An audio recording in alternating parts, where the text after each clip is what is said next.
on? Can everyone hear me? Yes? Okay. Dr. Jackson is head of Cancer Research UK Laboratories at the Wellcome Trust and Cancer Research UK Gordon Institute at Cambridge University.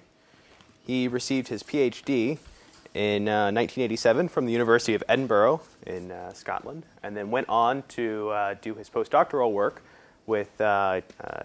Tijan at UC Berkeley. And as I understand it, Dr. Tijan has recently been appointed the head of the HHMI Institute.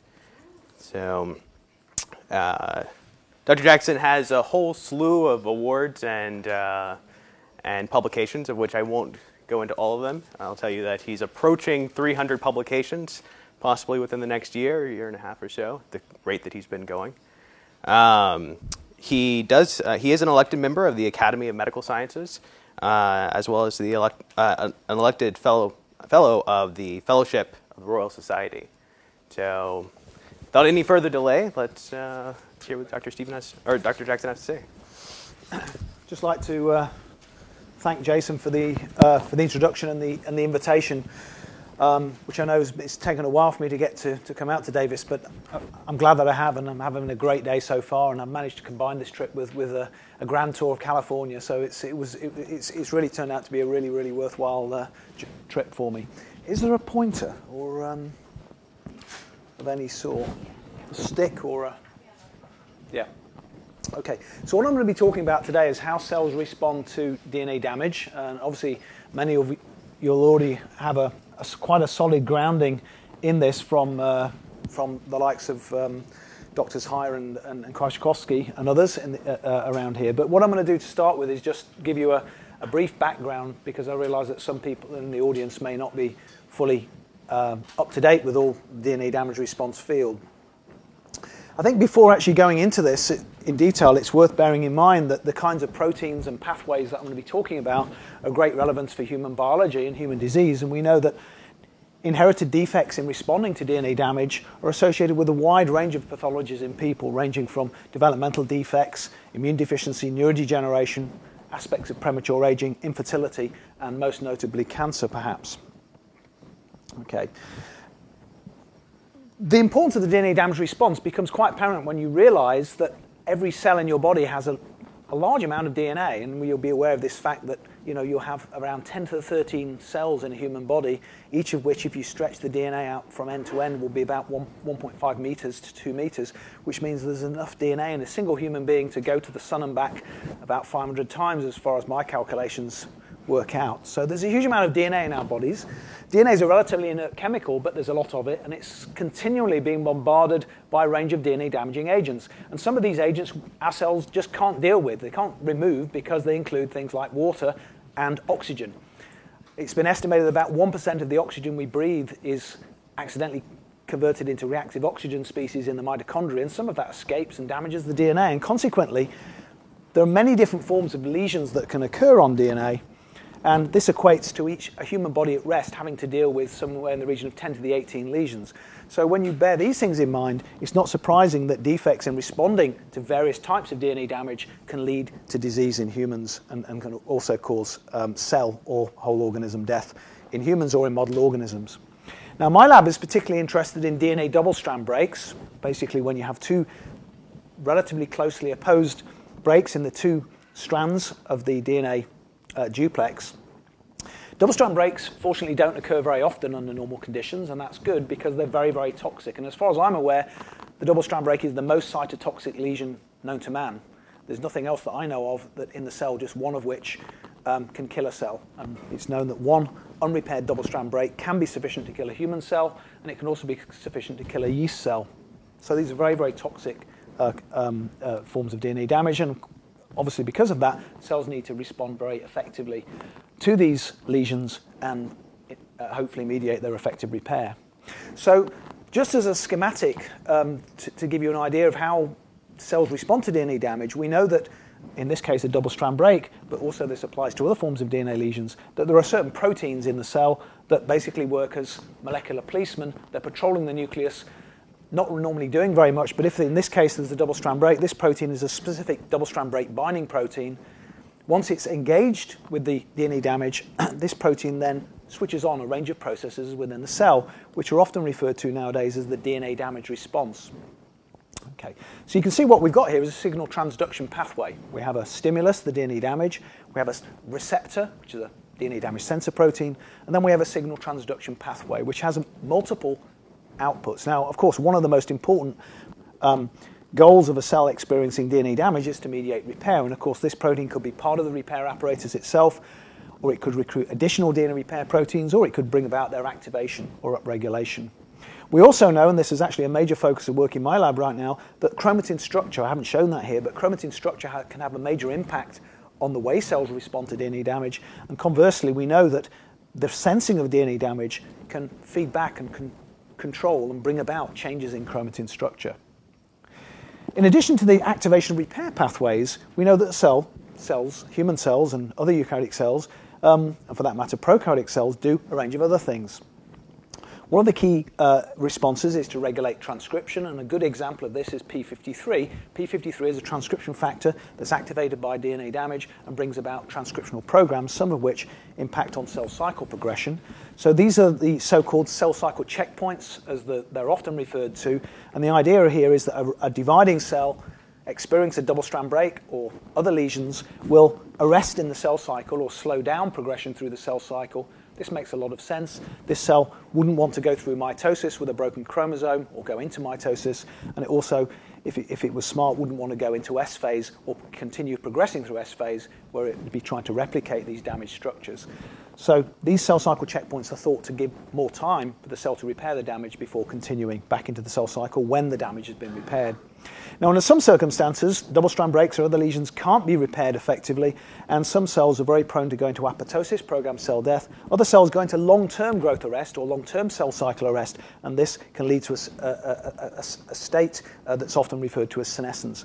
And both of these can be viewed as anti-cancer mechanisms because they're ways of getting rid of the proliferative potential of damaged, potentially oncogenic cells. Key issues here is that this DNA damage response is a broad and integrated response. Over the years, many, including our lab, have tended to focus on DNA repair mechanisms or checkpoint mechanisms or whatever. But I think the more we get into these mechanisms, the more we see that there is a lot of crosstalk between these pathways. And some proteins that were originally identified as repair proteins turn out to play key roles in these events. Conversely, certain proteins, such as the ATM protein I'll talk about in a few minutes, was originally identified specifically for its functions in controlling cell cycle delays after DNA damage, but now we know also controls DNA repair. So these events are all connected together, and of course that makes a lot of sense also when you realize that these events have got to be coordinated with ongoing repair, and once repair has taken place, these events become switched off. Another issue I think it's important to bear in mind, again, this is a signal transduction pathway, and like many other signal transduction pathways in eukaryotic cells, this signal transduction pathway relies heavily on the actions of protein kinases.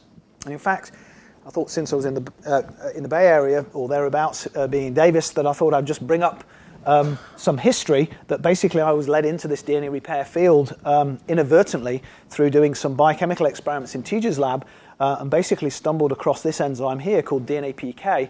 And DNA-PK stands for DNA activated or DNA dependent protein kinase. And so basically what I saw when I was doing transcription assays is that certain transcription factors were phosphorylated in a DNA dependent manner, and that led me to identify DNA-PK. This was co-identified around the same time by Carl Anderson and by Tim Carter's lab. Okay, my first graduate student, and in parallel Bill Diner's lab, then established that DNA-PK is actually made up of 3 polypeptides. 2 of these proteins comprise a protein called Ku.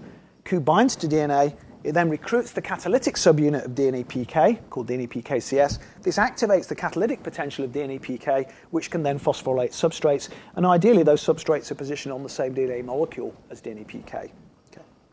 Now, we were still thinking about transcription at this stage, but one of the earliest observations I made for DNA-PK, and it took me a surprisingly long period of time to really figure what this was telling me, was the observation that DNA-PK is not just a DNA-activated protein kinase, it's a DNA end-activated protein kinase. And luckily, these transcription assays I was doing in Teja's lab were run-off transcription assays with linear templates. And if I was using circular DNA, I'd probably still be working in the field of transcription, should have thought. But Anyway, I was using linear DNA, made this observation, and then my lab, a range of other labs throughout the world, basically over a few years in the mid-90s, basically established that DNA PK, CS, and Ku comprise part of a key double-strand break repair apparatus called the non-homologous end-joining apparatus. And we know that cells deficient in any of these components of the non-homologous end-joining apparatus are radiosensitive. These cells are radiosensitive because they cannot bring about the effective rejoining of radiation-induced double-strand breaks. We also know that defects in these proteins give rise to immune deficiency because it turns out that VDJ recombination, which makes the mature T-cell receptor and immunoglobulin loci needed for your adaptive immune system, they go through a double-strand break intermediate. And these double-strand break intermediates are pieced together by a process that involves these proteins too. Okay. Now, when we cloned the cDNA for DNA PK, we saw it was a large polypeptide, had a kinase domain at its C-terminus, but this was a very unusual protein kinase domain because it actually fell into a family called the PI3 kinase-like family because it's most related in sequence to phospholipid, phosphatidyl inositol phospholipid kinases. But to cut a long story short, we know that DNA PK is a bona fide protein serine threonine kinase, and it comprises one of a very small family of kinases have these general characteristics. There's just 5 of these in human cells. And interestingly, about the same time we published the DNA PK sequence, the sequences of these 2 proteins came into the literature.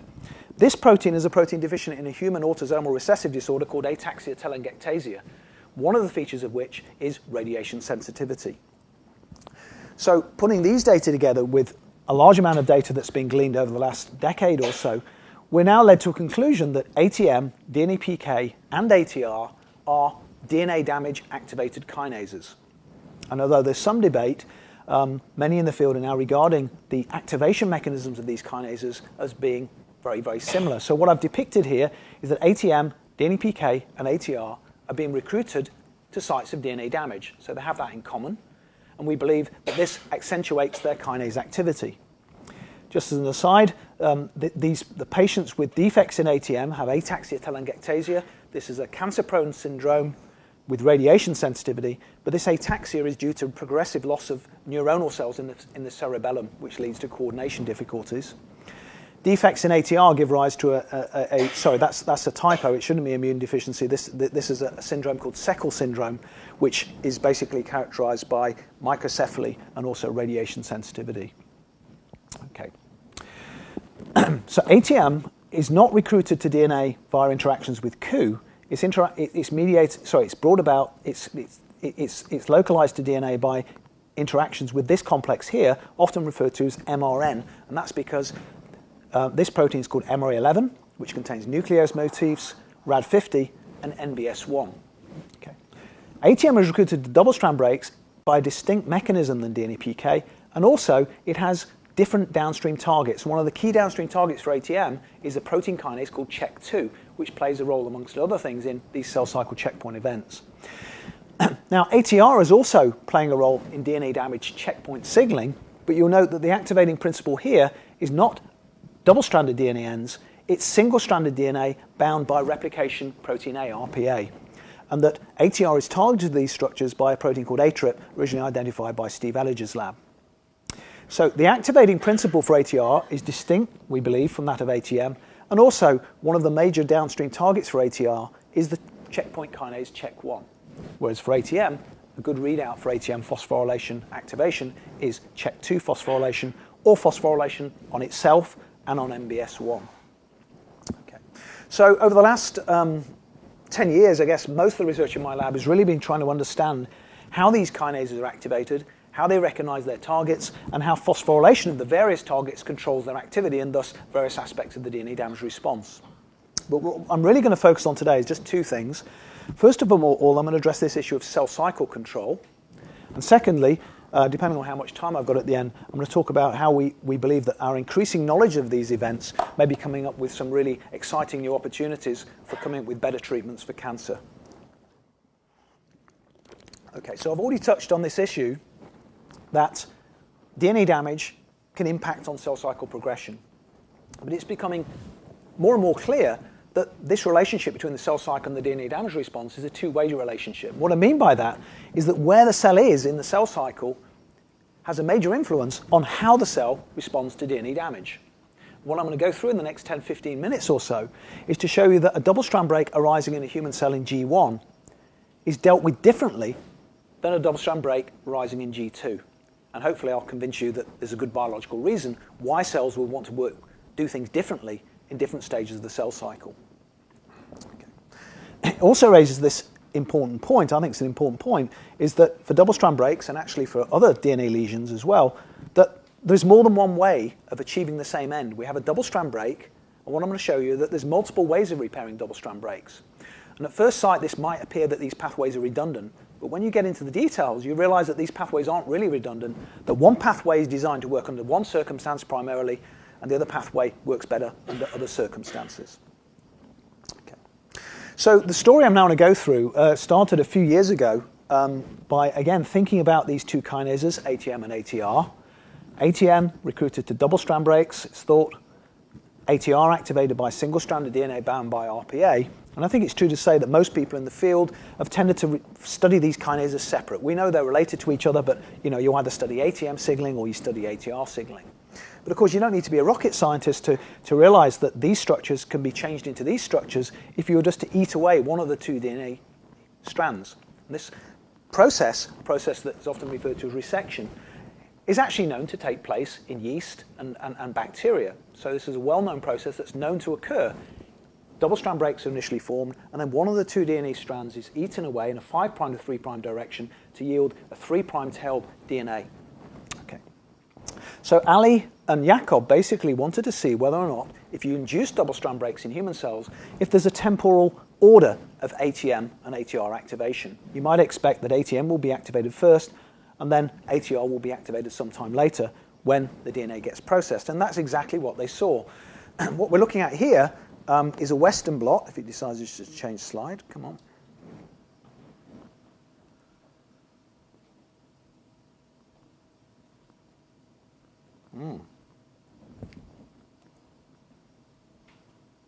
Okay, right. I think the computer's got jet lag like me. Okay, so what we're looking at in the first part of this slide here is Western blots looking at phosphorylation of ATM. ATM is autophosphorylated in response to DNA damage. You can see these cells treated with radiation. ATM, when it's active, also phosphorylates NBS1. You can see that's taking place here. And this occurs very, very rapidly. As soon as we can get the cells out the irradiator and bust them open for Western blot analysis. These are using phosphospecific antibodies. But you'll note that CHEK1 is not being phosphorylated in this time frame after radiation. CHEK1 is only phosphorylated a few minutes later. And a few minutes can be very important in biology. You can also see this temporal relationship between the two pathways at the level of cellular imaging. What we've got here is a mixed population of cells, some of which contain ATR, tagged with green fluorescent protein.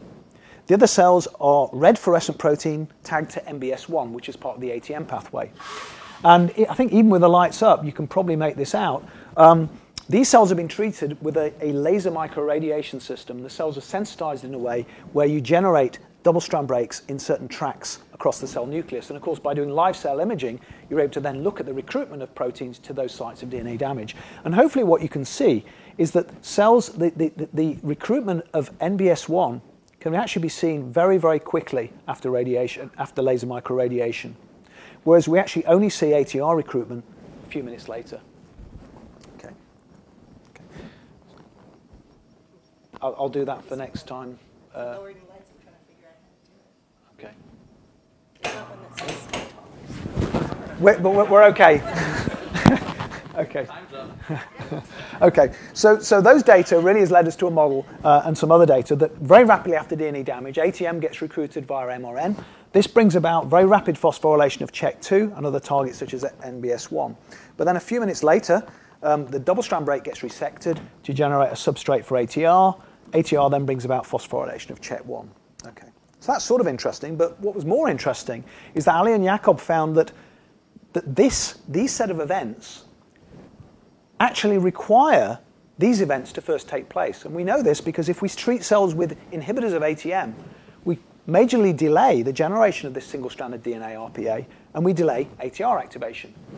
Furthermore, cells that are bearing mutations in mRN are also deficient in bringing about ATR activation. So this really smells much more like that cells are deliberately doing it in this order. It isn't just happening that way, that the cell wants to activate this pathway before carrying on into this pathway. And of course, we're very interested at this stage, given that MRE11 is a known nuclease and in yeast has been implicated in this resection process. Another interesting feature of our initial studies was that we saw that these events here were taking place in all stages of the cell cycle, whereas we could only see effective ATR activation, check 1 phosphorylation, in S and G2 phase of the cell cycle. And so we can see this here in this rather complicated slide, but I'll just take you through the data. We've got cells here that are synchronously progressing into the cell cycle from G0, G1, S, and G2, and we're looking in the absence or presence of radiation at these various phosphorylation markers. And hopefully what you can see is ATM is activated in G1 phase cells, phosphorylates check 2, but we get essentially no check 1 phosphorylation in these cells under those circumstances. Only when cells progress into S and G2 phase of the cell cycle do we see efficient check 1 phosphorylation. Okay. Why would the cell want to do things differently in different stages of the cell cycle, and why would it want to have this temporal relationship between ATM and ATR signaling in S and G2? Well, there may be many reasons for that, but I think the most compelling reasons come when you start thinking about these two major ways that you have of repairing double-strand breaks. Now, one of the pathways I've already talked about is the DNA PK pathway, or the non-homologous end joining pathway. And this, in principle, is a very simple pathway, involves lots of factors, but basically this is a non-homologous end joining. You can essentially take any two DNA ends, bring them together, and ligate them with an enzyme called DNA ligase 4. Okay. This pathway sometimes requires some cleaning up of DNA ends, but it doesn't require extensive resection. By contrast, the other major pathway, and obviously this does come in various guises, one of which is sort of depicted here in a schematic way, is the pathway of homologous recombination that Steve Kay and others have been working on over the years here. And one of the earliest events, it's believed, in homologous recombination is this process of resection, which generates a 3' tailed single-stranded DNA that then serves through the actions of proteins such as RAD51, RAD52, and potentiated by factors such as BRCA2, this strand invasion process that then allows the copying of information off a partner DNA molecule. Now, at least in high eukaryotes, and for a large part in yeast as well, this partner DNA molecule has to be homologous, and in most situations, this is going to be the sister chromatid.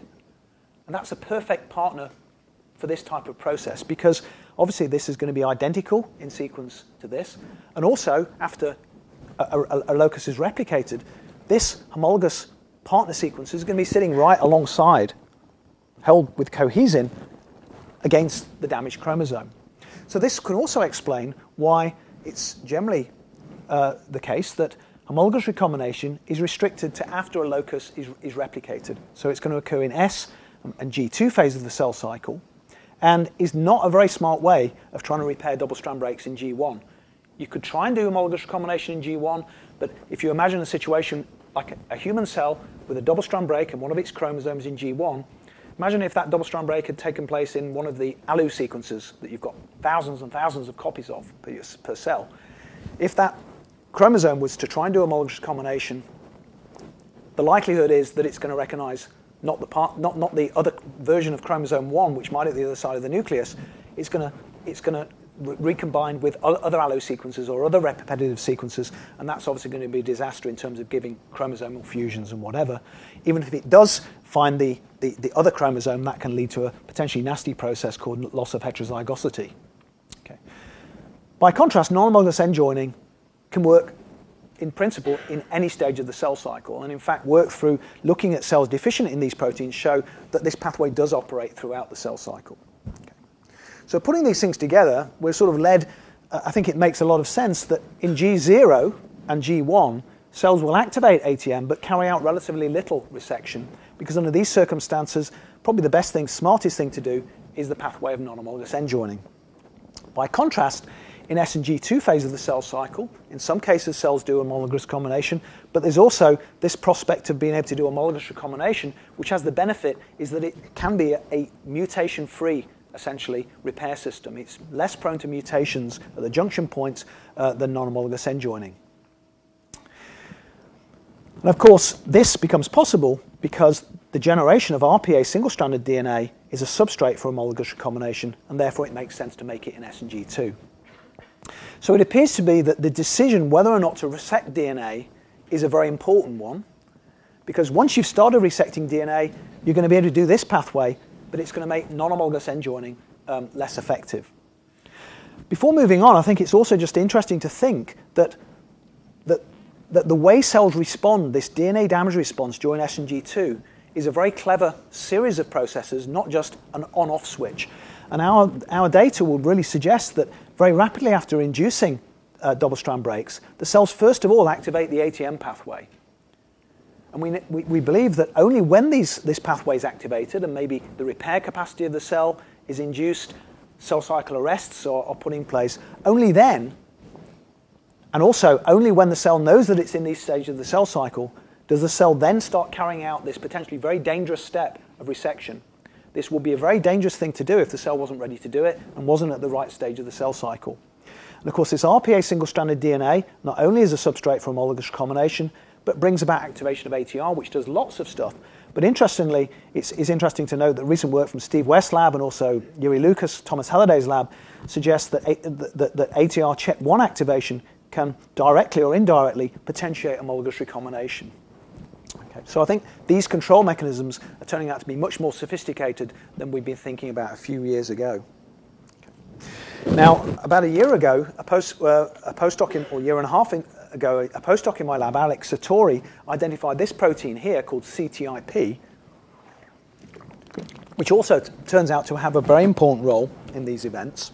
And what Alex was able to show is that CTIP works together with the MRN complex to promote this resection process. So cells lacking MRN or lacking CTIP are deficient in this single-stranded DNA formation and are therefore impaired in homologous recombination and ATR activation.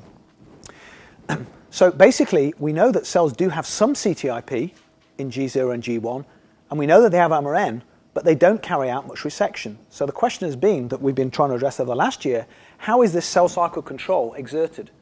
How is it that cells effectively resect in S and G2, but not in G1? And of course, one major difference between these cell cycle stages is the activity of cycle-independent protein kinases that control cell cycle progression.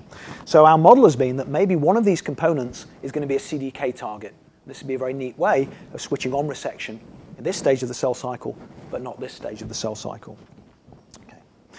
And we were really led into studying cell cycle control by CDKs by this observation made by Alex. When we look at the CTIP sequence, this is human CTIP, we see that it's conserved in fairly distant species such as chicken and Xenopus. And in this conserved motif are potential phosphorylation sites. And what Alex found was if we delete or mutate this C-terminal region, you impair CTIP activity. So this C-terminus is important for CTIP function. Moreover, and one of these eureka moments was when Alex came into my lab one day and he basically said, well, this C-terminus that we know is important and as conserved actually is homologous to the C-terminus of a yeast protein that's been known about for many years, which was not known to have a human counterpart. This protein became a protein called SAE2. To cut a long story short, SAE2 has been shown by numerous groups, Nancy Klettner, Scott Keeney, and a range of other labs, to promote double-strand break resection, and do so in conjunction with the yeast MRN complex, which is called MRX. Okay. Tanya Pool's lab has recently shown that SA2 displays endonuclease activity in vitro, and recent work from Greg Eyre and Lorraine Symington have really led to a model that SA2 activity with MRN is playing a very early role in initiating resection of double-strand breaks. So putting these data together with other data on sensitivity to things such as camptothecin, we have basically led to the conclusion that CTIP and SA2 are evolutionary related to one another and are almost certainly going to be structural and functional homologs of one another. Okay. We're also particularly excited by the fact that this most conserved bit between CTIP and SA2, so that's conserved between yeast and man, has phosphorylation sites for things such as ATM, which Maria Pia Longhesi's lab has shown are very important for SA2, and also has this conserved TPSP motif, which suggested to us that it might be a CDK site. So Pablo Huertas, a postdoc in the lab a year and a half ago, decided to basically investigate the C-terminus of CTIP and SA2 by mutation analysis. So first of all, he wanted to look at SA2. The question is this site really a CDK site? Is it phosphorylated? And so to address that, he raised phosphospecific antibodies against this site. As you can see from the next slide, show that this site is indeed phosphorylated. So we're purifying from yeast cells here, either a mock purification, a tap-tag purification from untagged strains, or cells with tagged wild type or tagged mutant SA2. And this mutant SA2 has a single serine to alanine mutation on this serine 267. So of course this is going to make this what we believe is a phosphorylation site non-phosphorylatable. You can see we have equivalent amounts of the protein, but only this protein is being recognized by the phosphospecific antibody. Through cell cycle analyses, Pablo has also been able to show that SA2 associates with cyclins and also is phosphorylated in a cell cycle dependent manner. Furthermore, in vitro, we find that SA2 wild type, but not SA2 serine 267A mutant, is a good substrate for cycling CDKs. Okay. So, having established that this site is phosphorylated, Pablo then wanted to address, is this site necessary for SA2 function? And this turns out to be relatively straightforward in yeast. And what we're looking at here are the survival of yeast strains. These are serial dilutions, I think five-fold, maybe tenfold. I think five-fold serial dilutions in the presence of camptothecin or in the absence of camptothecin. Camptothecin basically acts on topoisomerase 1, generating protein-linked single-strand breaks that, when encountered by replication machinery, become double-strand breaks. And hopefully what you see is that wild-type strains containing wild-type SA2 can cope with this dose of camptothecin fairly well, whereas cells lacking SA2 are very, very sensitive. You'll note that the strains containing this serine to alanine mutation are also almost as sensitive as the null strains. So this single-point mutation in SA2, despite not affecting the protein expression level, is essentially killing the activity of SA2. So we believe that this serine, this phosphorylated serine, is very, very important for SA2 function. Interestingly, if we change this serine to glutamic acid, a consistently negatively charged amino acid residue, we find that cells can basically withstand camptothecin treatment. And for aficionados, we can also get this kind of phenotype if we mutate a potential cyclin binding motif in SA2. And if we, in that cyclin binding motif null background, also introduce this mutation, we find that this mutation suppresses the temperature, the hypersensitivity of the cyclin binding mutant. So that's for the aficionados. But basically that, together with this phenotype, leads us to the conclusion that this is really mimicking, this is functional protein, and also is mimicking constitutive phosphorylation. Okay. So what about function? Do they affect double-strand break resection? And for this, Pablo's used a number of assays, but what I'm going to show you here is an assay that's really been pioneered by Jim Haber's lab over the years. And this is basically depicting a yeast chromosome. And this yeast strain has an inducible version of a restriction enzyme nuclease called HO. So we can, in an inducible way, make a double-strand break here, and then using site-specific probes, single-stranded DNA dot blot hybridization methods, we're able to look at resection close by, further away, or at control loci. And what we're looking at here is single-stranded DNA formation with time in 4 different strains. We get very similar data here, but it's easier to make out the differences here, so I'll just focus on this. In the presence of wild-type SA2, we get efficient resection, whereas if we lack SA2, or we have this serine to alanine non-phosphorylatable mutant, we get very little resection. By contrast, if we do what we believe is mimicking constitutive activation, we do get resection, although it's not quite as good as wild-type. Okay, so having these mutants, we now believe we're in the situation to ask whether or not these mutants affect the requirement of CDK for resection. It's been shown by Marco Fiani, Martin Kupek, Jim Haber, and others that in yeast, like in humans, CDK activity potentiates resection. And so what Pablo basically took is the wild-type strain and this S2E mutant strain, which we believe is mimicking constitutive phosphorylation, to see whether or not this obviates the need for CDK for reception. Okay. And for this, we used yeast strains in a specific background where the yeast CDK, called CDC28, is mutated, so it's selectively inhibited by an ATP analog. This is a method developed by Kevin Shokat and colleagues. And basically, in this assay, we can treat cells either in the absence or the presence of this ATP analog to specifically ablate CDC28 function. And you'll note when we do these resection assays with wild-type SA2, we see, and this is the blots down here, if we switch off CDK activity, we get a marked decrease in resection. If, however, we do the same experiment in the presence of this S2E mutation, we do see some effect, but we don't get very much of an effect on resection. So under these conditions, where we believe we've got a constitutively active version of this protein in vivo, this resection is now not dependent on CDK activity anymore. We don't get as good resection, however. I just wanted to raise the issue that we don't think SA2 is the only relevant CDK target. Marco Molzi-Fanconi's lab has recently shown that RAD9 is also CDK phosphorylated and is also controlling resection. Okay. So putting these things together, I talked about earlier on the fact that these two pathways have different requirements for resection. Homologous recombination is in this pathway here is reliant on resection. Therefore, you might imagine this S2A mutant in SA2 would impair resection, whereas the would impair HR, whereas the S2E mutant wouldn't. And that's exactly what we see in various homologous recombination assays. In this one here, you see cells lacking SA2 or containing the S2A mutant are impaired in homologous recombination, whereas the S2E mutant can carry out homologous recombination. We can also look at end joining, and this is a rather complicated slide, and I know I'm running a little bit late, so I won't run through the data, but the bottom line is that if we look at in the absence of SA2 or in non-phosphorylatable SA2, we don't impair non-homologous end joining. If anything, homologous recombination gets more efficient. If we look in the S2E mutant, where we get we believe constitutive activity, presumably even in G1 to some degree, we see, if anything, non-homologous end joining is impaired or not affected. Now, this non-homologous end joining is actually an assay that Simon Bolton developed in my lab a number of years ago. We take a plasmid that will replicate in yeast, but linearize it with a restriction enzyme, introduce that into yeast strains, and then basically wait for colonies to grow, selecting for a marker on the plasmid. And of course, that will only happen if the yeast has pieced together, has ligated this double-strand break. So it's a very nice assay for double-strand break repair. Another nice thing about this assay is that we can then fish out those plasmids and by sequencing across the junctions determine whether or not repair was accurate or not. And if it's inaccurate, how big the deletions are.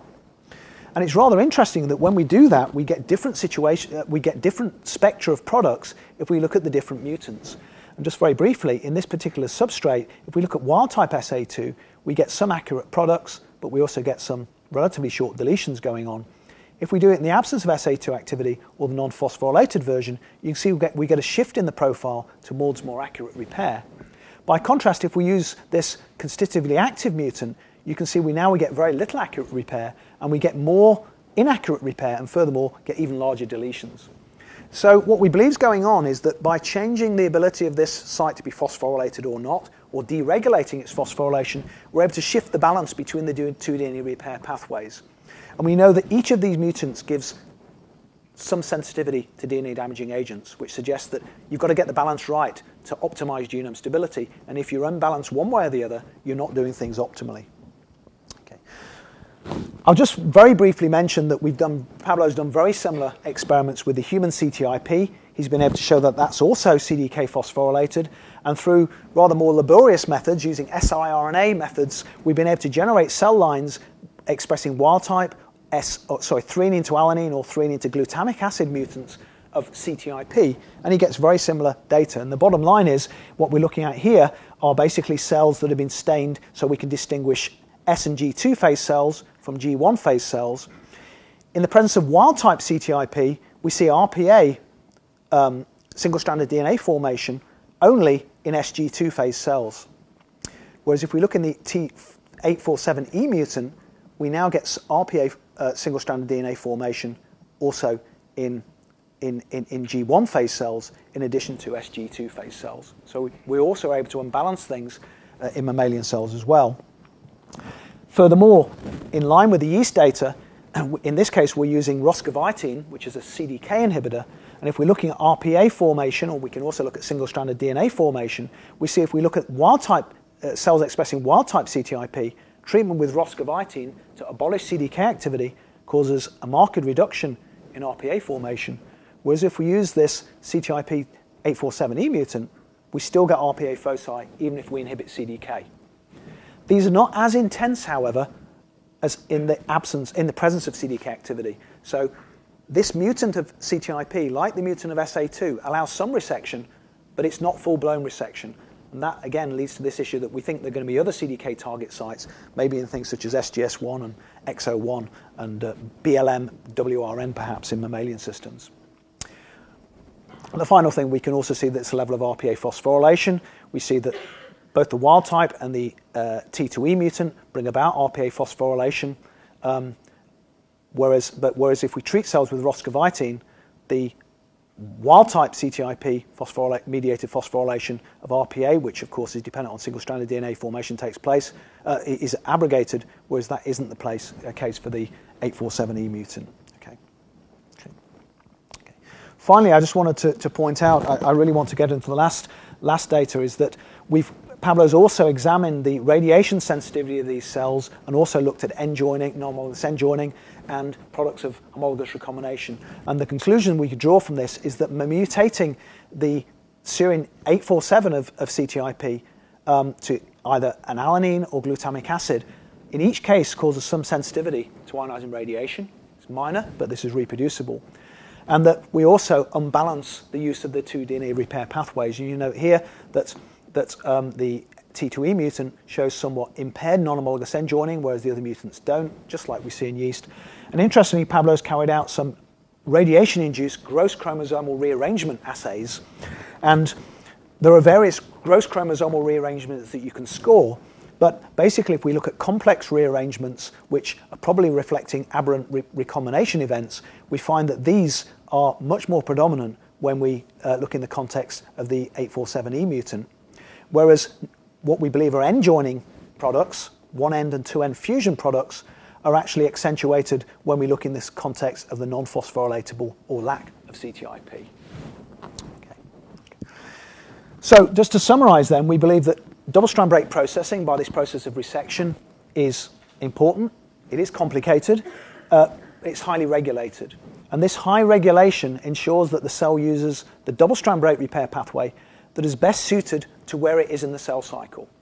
Non-homologous end joining is used in G1. Homologous recombination tends to be used much more predominantly in S and G2.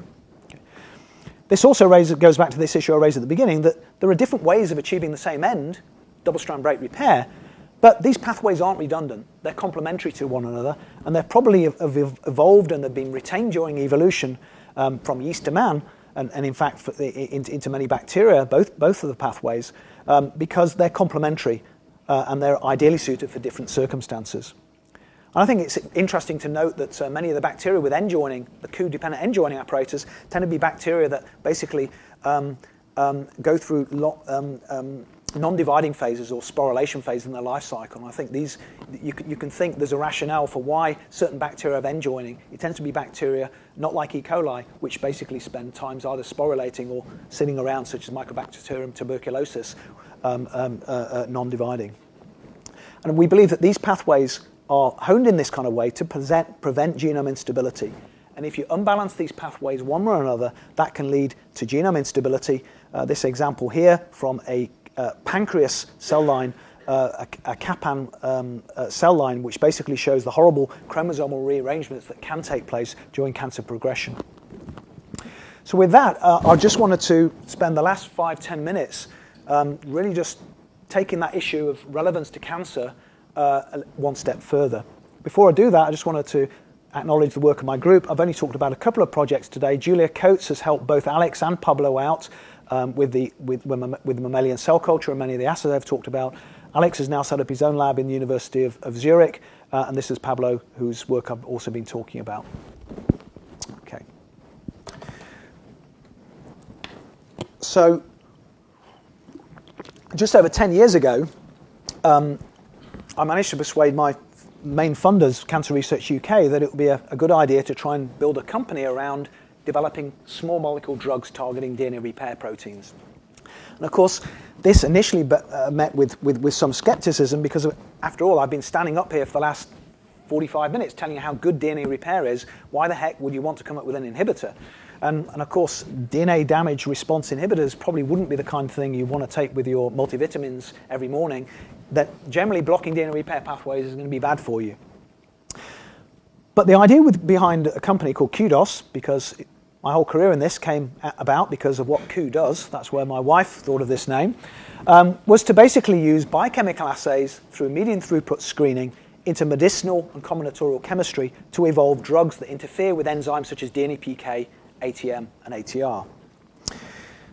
Well, there are various ways you could imagine you could use these. For example, you might be able to use these compounds to enhance the efficacy of radiotherapy and chemotherapies, because most available therapies for cancer, surgery aside, involve generating DNA damage. That's how they work. So if you could maybe make the cancer cells less able to repair the damage, that would be good. Maybe by blocking apoptosis, you might be able to reduce the side effects. So I think this is all quite feasible. But one thing, even right at the beginning with Kudos, we were particularly interested in is that we might be able to use this knowledge of the DNA damage response pathways to target some of the key differences that exist between normal cells and cancer cells. Because in the end, this is the ultimate goal of cancer therapy, is to find something that will kill the cancer cell without killing the patient or killing the cells of the patient. Okay. And we were really attracted to this idea because, for whatever reason, and we can speculate, and it is often speculated about why, but the bottom line is that genome instability is a hallmark of cancer. Virtually every cancer cell line or cancer that you look at, if you look at it in detail, you'll see that during the evolution of that cancer, one or more aspects of the DNA damage response has been lost. A good example of this is p53 loss, present in around 50% of cancers, that basically p53 is playing a key role in the DNA damage response. So normal cells have the full complement of DNA repair pathways, but invariably cancer cells have lost or deregulated one or more of those pathways. And of course, this represents a key difference between a cancer cell and a normal cell. So in this circumstance here, let's just think you might have two DNA repair pathways, A and B, redundant or complementary pathways. The cancer cell has lost one of those pathways. So wouldn't it be cool if you could come up with an inhibitor of pathway A? Because you'd be taking out only one of the two systems for normal cells, and these systems might be to back up for one another, whereas you'd be taking the only pathway away from the cancer cell, and the prediction would be that you'll kill a cancer cell, but normal cells would be relatively unscathed. Okay. So Kudos has developed small molecule single-digit nanomolar IC50 inhibitors of DNA PK, ATM, ATR inhibitors are coming along. But we've actually got the most exciting data so far have come about through looking at inhibitors of this enzyme here. PARP's an interesting enzyme. It was actually discovered probably discovered in the year I was born, 1962. It was published the year afterwards. And basically, it was discovered by Pierre Chambon's lab. This binds to DNA and is a DNA-activated enzyme. It's activated by NICs and DNA ends. And what it does is takes NAD and attaches the ADP ribose group of that to itself and other proteins. All these years later, we still don't know quite how PARP is working and how it's potentiating repair. But I think it's true to say that there are a large body of studies showing that it plays key roles in potentiating single-strand break repair and base excision repair. And that if you inhibit PARP activity or don't have PARP, cells are hypersensitive to a range of DNA-damaging drugs. So let's just think what PARP inhibition might do. So if you inhibit PARP, you're going to slow down the repair of BR intermediates. You're also going to slow down the repair of single-strand breaks. And as I mentioned right at the beginning, these kind of lesions are occurring just at rest in all of our cells. Okay. But single-strand breaks are not particularly toxic, and if you're using a PARP inhibitor, if you wash away the PARP inhibitor, these cells are probably going to be able to deal pretty well with these single-strand breaks by just piecing them back together again. But of course, if a cell goes through S phase in the presence of a PARP inhibitor, that's going to give rise to a much more toxic double-strand break. But if you started with a single-strand break, this double-strand break is actually not such a big deal because it's been made from one of the two DNA strands, but of course the other strand that wasn't broken would now be an intact sister chromatid. So this is a perfect substrate for homologous recombination. And this is why we believe that even quite high amounts of PARP inhibitors are not toxic to normal cells in culture. Cells that can carry out homologous recombination are able to withstand PARP inhibitors at very high concentrations. By contrast, you might expect that if cells couldn't do homologous recombination, they wouldn't be able to repair these intermediates, and that would lead to cell death or other aberrations. Okay. So we had evidence for those kind of mechanisms taking place with our PARP inhibitors, and that started us thinking about these very interesting proteins, BRCA1 and BRCA2. BRCA1 and BRCA2 are the proteins that defects in which cause the majority of known predisposition to breast and ovarian cancer. So patients inheriting defects in BRCA1 or BRCA2 have around 70 to 85% lifetime risk of getting breast or ovarian cancer. Okay. Now, an important point just to bear in mind, I've got just a couple of slides to go after this, is that normal tissues of these patients do retain BRCA function. So a hereditary breast cancer or ovarian cancer patient inherits one wild-type copy, but one mutant copy of the BRCA1 or BRCA2. But when you look in the tumours are invariably minus. They've lost the wild-type copy. And of course, this is a key difference then between the cancer cells and the normal cells in these patients. Cancer cells have lost BRCA function, whereas the normal cells in this patient retain BRCA function. Now, it's been shown by a number of labs over recent years, and including work from Steve Kay and others, showing how BRCA2 functions, has established that BRCA2 and to some degree BRCA1 control homologous recombination, and that cells lacking BRCA1 or BRCA2 are impaired in homologous recombination. So with these data together, with the data I've just talked about on the PARP mechanism of action, we basically decided to test whether or not BRCA1 or BRCA2 deficient cells can be killed by PARP inhibitors. And for this, I approached Alan Ashworth in London. We have a very productive collaboration with Alan. And the striking finding is that BRCA deficient cells, 1 or 2, are hundreds or thousands of fold more sensitive to PARP inhibitors, at least the KUDOS PARP inhibitor we're using here, than the normal controls. And these are very highly controlled experiments. We've got 3 cell lines here. We've got a plus cell line, a plus minus, and a minus minus, and this is a log fraction of surviving fraction of cells with log protein PARP inhibitor concentration. So you can see there's a huge differential here, even between the minus minus and the plus minus, a situation that we might expect to exist in the patient. So on the back of those data and xenograft data, and this really, we went into a phase 1 trial, and shortly after that, I think on hearing some of the initial results, KUDOS was acquired by AstraZeneca and is now part of AstraZeneca. The phase 1, we're well into phase 2 trials. Unfortunately, being linked into Big Pharma, I can't tell you about the most exciting new data. What I can tell you is about some exciting phase 1 data. So phase 1 trials are really normally just there to make sure that whatever drug that you've developed isn't just going to have nasty, horrible, toxic side effects to patients. And that's exactly what we didn't find with PARP inhibitors. We found that the PARP inhibitor is very well tolerated, and it was actually very hard to get a toxic dose. And at reasonable concentrations of the PARP inhibitor, it was shown to work, i.e. it's working on peripheral lymphocytes and also tumor biopsies. We can show that it's actually getting there and inhibiting PARP activity. Now, even though the phase 1 trial isn't generally designed to see responses, these trials, unfortunately, are generally with late-stage patients with very short life expectancies because they've tried everything else available and those treatments are not working. 2 patients fairly early on in the trial were showed to achieve stable disease, which the clinicians thought was very significant because these patients were progressing before. And on the back of that, at the end of the phase 1 trial, it was decided to recruit into the phase 1 trial a set of definitive BRCA patients, ovarian cancer patients. And strikingly, about half of those ovarian cancer patients exhibited tumor regression of one sort or another. And a couple of examples here. We've got these large peritoneal masses in these ladies here being reduced in size or apparently totally abrogated in this case. And I should point out that there are now some full responses being seen in these patients. Where we are at the moment is we're certainly not seeing responses in all the patients, BRCA patients, but a significant fraction of these patients are showing definitive responses, we believe, to these PARP inhibitors. Okay. So where we are at the moment is that phase 2 trials are running for breast cancer, hereditary breast cancer, hereditary ovarian cancer. Another 8 clinical trials are underway looking at triple-negative breast cancer and also looking at other cancers, either using PARP inhibitors alone or in conjunction with other DNA-damaging chemicals. I'd like to think that we're still seeing the tip of the iceberg. We're very excited about the BRCA data for breast and ovarian cancer, but it's very interesting to note that the more we learn about many, many different cancers, it's turning out that loss or epigenetically inactive BRCA1 or BRCA2 is turning up in a range of other cancers as well. We also know that other cancers are sustaining ATM loss, and we have data that for example, DNA PK inhibitors, at least in culture, are actually very cytotoxic against ATM deficient cells. Okay.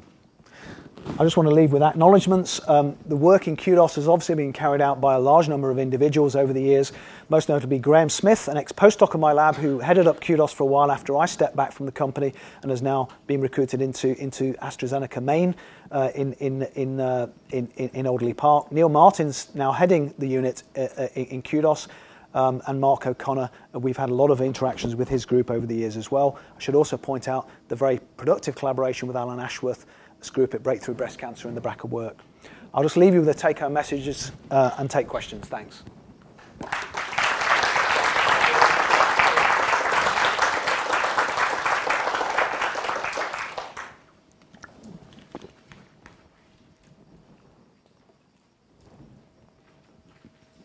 Okay. So, going back to the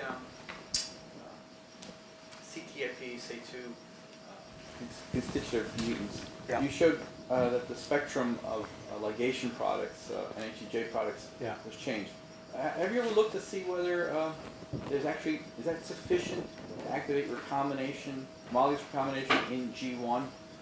So, do you have something? Have you looked at any assay that tells you the homolog is being used?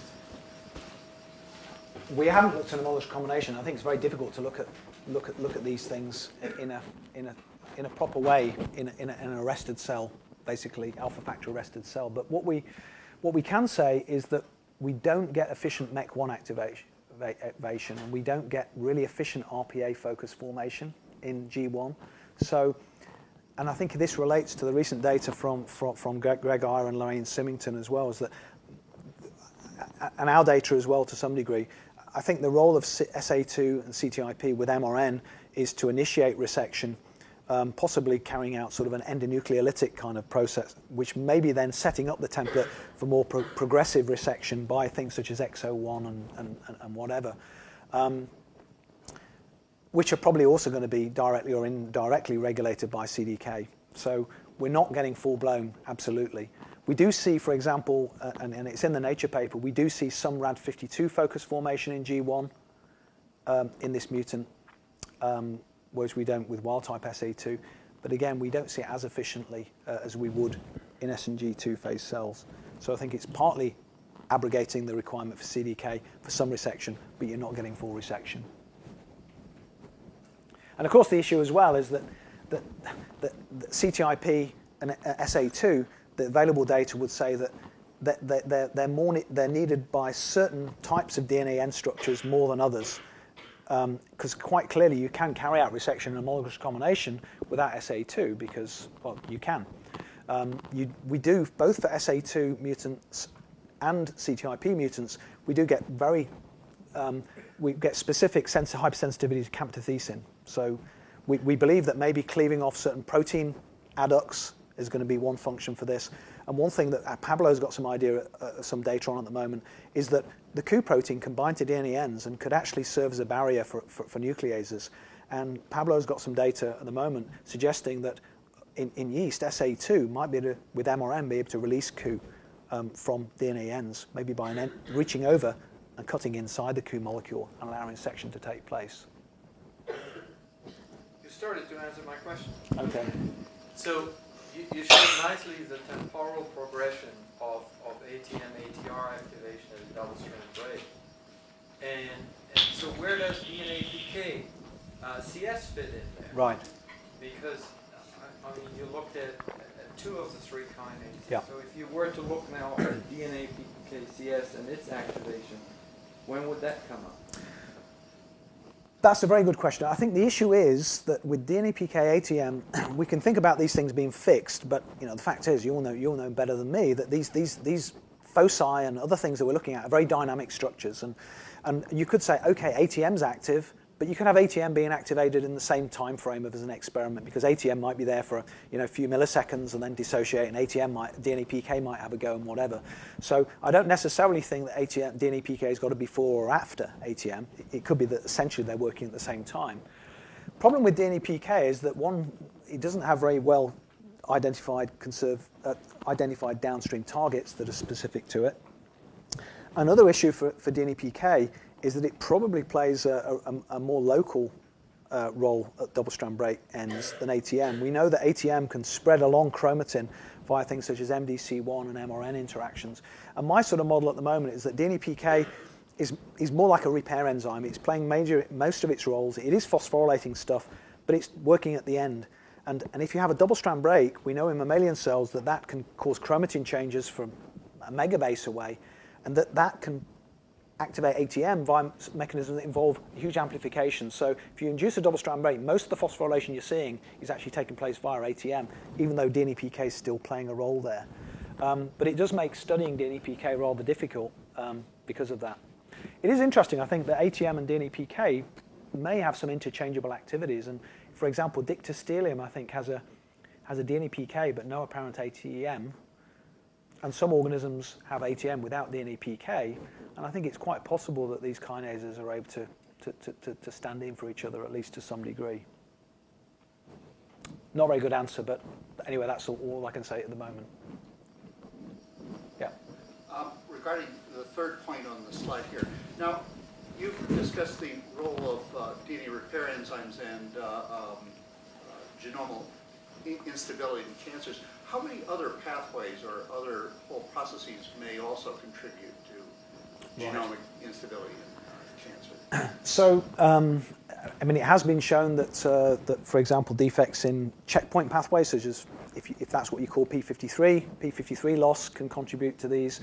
ATM controls both checkpoints and, to some degree, some repair mechanisms. The Fanconi's pathway of DNA repair, if you want to call it that, has been shown to be lost in certain cancers as well. Inherited defects in things such as BLM causes cancer predisposition. So there are a large number of examples now. I wouldn't say that all of these pathways, when lost, can contribute to cancer. Defects in nucleotide excision repair can give rise to skin cancer predisposition syndromes. There are a great many of these. And as far as I'm aware, I mean, there are certainly cancer predisposition syndromes that are outside the realm of DNA repair. But, the majority of inherited predisposition syndromes that cause cancer predisposition, one way or the other, are linked into DNA repair and DNA damage response processes. Mismatch repair is another very good example. Defects in that can give rise to colorectal cancer. So maybe you can't tell us this, but what kinds of molecules are these that are? Yeah, I mean, I could even show you afterwards if you like. I mean, it's just I'm not a chemist, and I didn't want anybody to ask me a question about this phthalazanone ring or whatever. So they are published, or essentially these proteins. So the ATM DNA-PK inhibitors that we have some relationship to ATM. They're ATP competitive, and that the PARP inhibitors are basically they're related to they've got the nicotinamide group in there, and they're NAD competitive. And there are several companies in addition to Kudos now with them. Pardon? So they're sort of like nucleotides. Yeah. I mean, they're heterocycles, two or three cycles, but they're small, what you call small molecule drugs made by synthetic chemists. And so if you search on the data, Molecules that were found in the screen. yes. So it turns out the PARP inhibitors, we screened a 70,000 chemical library and ended up with, we were very lucky, we got a number of hits, and most of which you could see had things in common which were related to NAD or something. And basically that was the easy bit. It was then 5 or 6 years of medicinal chemistry with a group of 6 or 7 chemists to get them to a stage now. And that's honing potency, selectivity. There are lots of different PARPs. So we know that the PARP inhibitors are about equipotent against PARP1 and PARP2, which PARP2 also plays a role in DNA repair. But they're much less potent against tanquerays and other PARPs that we've looked at. So we've looked at selectivity. And of course, when you're thinking about clinical molecules, you've also got to tweak things. in terms of the biological stability and pharmacodynamic and all those kind of characteristics that I know nothing about. Sorry. When you measure irradiated tracks through the cells... But if you want to see these compounds, I mean, if you go back and just Google whatever, you'll be able to see that. I'm not meaning to hide things. Sorry. With your irradiated tracks through the cells, did you look at Ku? Do you have any idea about the kinetics of Ku going to those double-strand breaks versus mRNA and ATM? Right. Ku goes there very rapidly, and in fact, it's surprising. Even in yeast, which even in yeast cells that are going to carry out homologous recombination, it's been shown by Stefan Marcan that the Ku protein tends to get there first. So it's a very effective binder. And in human cells, about 0.5% of nuclear protein is DNA, PK, and Ku. There's a lot of it around. Binds very, very, very quickly. So it's a very rapid response to the DNA, PK, Ku system. Well, given what you just said about Ku, and also all that you've learned about these proteins that respond to double-strand breaks, are you at a stage where you'd be able to take a single cell and using antibodies, be able to look and see exactly how many breaks there are in a single cell at one time and know that with a fair degree of accuracy? Right. To a reasonable degree of accuracy, you can do this because, as I mentioned a few minutes ago, one of the key responses to double-strand breaks is ATM, DNA, PK, and ATR get activated, and then there is a histone variant called histone H2AX, which gets phosphorylated in large tracts either side of the double-strand break. And basically, by using antibodies against H2AX, phosphospecific antibodies, you can basically stain cells and get a reasonable number of how many unrepaired double-strand breaks there are. And these, when you do these experiments, you see that, as expected from previous studies looking at DNA, 1 gray of radiation generates about 30 double-strand breaks. So you are able to, through this, look at repair kinetics by measuring the loss of H2AX foci over time. Difficult to carry out, and it's difficult to do on a real live cell, to look at it, a single cell over time, because this involves antibody staining. I think it'd be quite cool if you could have an endogenously generated antibody expressed in a cell that would localize to those structures, because then you might be able to study double-strand break repair essentially in real time, although not the level of sophistication as I've been seeing in Steve Kay's lab this afternoon. Just mentioned one group had produced by the 37 double-strand break in mammalian cells. I think they all proved that even one single double-strand break is lethal to the mammalian cells. So there's a lot of repair activity involved. Yeah. I just wondering for the tumor cells, there's a lot of mutation happening in the repair system, but it's still very aggressively growth and activity involved compared to normal cells. I just wanted to comment about this in the future. That's a good point. There are various models that have been proposed for why cancer cells have lost DNA damage response factors. And one model that's been around for years is that in order to be a full-blown cancer, you need to get lots of mutations. And so if you look at a cell that's got lots of mutations, it must have lost its DNA repair pathways somewhere along the way, because normal cells would never get that number of mutations. Another model, which is not mutually exclusive, and a model that's got a lot of support now, is that early on in cancer progression, pre-cancer progression, cells start growing faster than they ought to. Oncogenes, when they get activated, tend to force cells through the cell cycle quicker than they normally would. And that it's now been shown, even in precancerous lesions, you get markers of DNA damage response, H2X foci. So it looks that even early on, before a cancer cell has become a full cancer cell, DNA damage is occurring, probably because these cells are growing too fast. Now, what will happen in most normal cells doing that is that they'll slow down growing because the checkpoints will be activated. But of course, if you have that situation, that then provides a selective pressure. If one of those cells is to lose its cell cycle checkpoint, or P53, it will be able to carry on growing despite having this genome instability. Now, I think that's a very attractive idea, that cancer cells, they do have this ongoing genome instability, but they survive because they've dampened down apoptotic pathways and other pathways that would kill normal cells.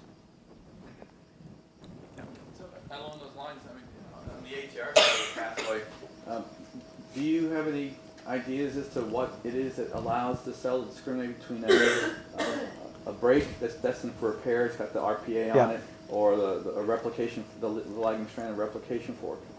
I think these are key issues, and I think another interesting issue, of course, is why do cells do some end joining in G2? Because it's quite clear that the end joining does take place in G2 as well, whereas cells also carry out homologous recombination. Maybe it relates to where the damage is, maybe it's chromatin structure, because you could imagine that, particularly in heterochromatin, homologous recombination might be difficult to do, but also why bother doing an accurate repair system in a region of the genome that you're never going to transcribe or do anything with? Whereas end joining whereas homologous recombination might be more open regions of chromatin. Also, the issue of replication fork versus double-strand breaks generated by radiation, and I think these are key issues, but at the moment we don't have the answers. Can you give us a feeling for how dynamic you think the breaks are? Like, do they move around in the cell once you've made a break? I'm thinking in terms of how do you get chromosomal translocations? Right.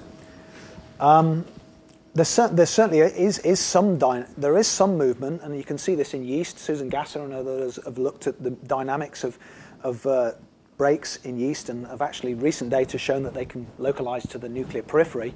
In mammalian cells, it's generally been presumed that they don't move very much, and that goes back to these first experiments carried out by John Petrini, where they basically showed that where they induce the damage stays there and it doesn't move. But that's over large distances, and I would speculate that if you look at smaller distances, the double-strand breaks will be able to move around. Maybe within the confines of a chromatin loop or whatever, if they exist. And it is interesting that a recent paper from Tizia de Lange in Nature showed that if you induce double-strand breaks in mouse cells, the DNA ends tend to move around, and that movement is dependent on a protein called 53BP1. So if you don't have 53BP1, you don't get that increased movement, which suggests that it's a deliberate thing. So that when you generate a double-strand break, it isn't intrinsically that movable, but if you have this factor 53BP1 that combined, the cell then moves those around more. And maybe it's a good way of actually bringing them together, but it also raises this worry that you're going to bring about chromosome translocations. But maybe this issue, again, with chromatin loops or whatever, a higher order structural organization in the nucleus, the fact is that we're used to treating cells with 2 grades of radiation, but in biology, any one time, the cell's, if it has got a double-strand break, it probably hasn't got another one. And if it has got another one, it's probably not nearby. And so basically, as long as you make sure that those ends aren't going to fly apart, when they do eventually find one another, it's going to be the right one rather than the wrong one. But of course, chromosomal translocations do take place, and presumably they are when these 2 ends escape and do that kind of thing. So you spoke primarily about PARP inhibitors towards the end here, but I was curious, one could imagine that if you wanted to, or if you had a potent inhibitor of non-homologous end joining, then that would be useful for gene targeting therapies, gene replacement therapies, things like that. And I was wondering if you could comment on any headway or interest that your group is. Yeah, because there are other potential applications for these outside of cancer treatment and whatever. And in fact, on Monday, I was talking to a company, Sangamo, at Point Richmond, who are basically using zinc finger endonucleases to try and do things such as gene therapy, either via homologous recombination or end joining. So I think it's a very interesting idea that if you could have ways of blocking one pathway or another, or changing these pathways, you might be able to make gene therapy work less or whatever, or you might be able to make homologous recombination or targeted integration by non-homologous end joining more or less efficient. So I think there is a potential there. And I think using drugs against these pathways might be a good way to achieve that. I should say at the moment there's no real data to say that will be the case.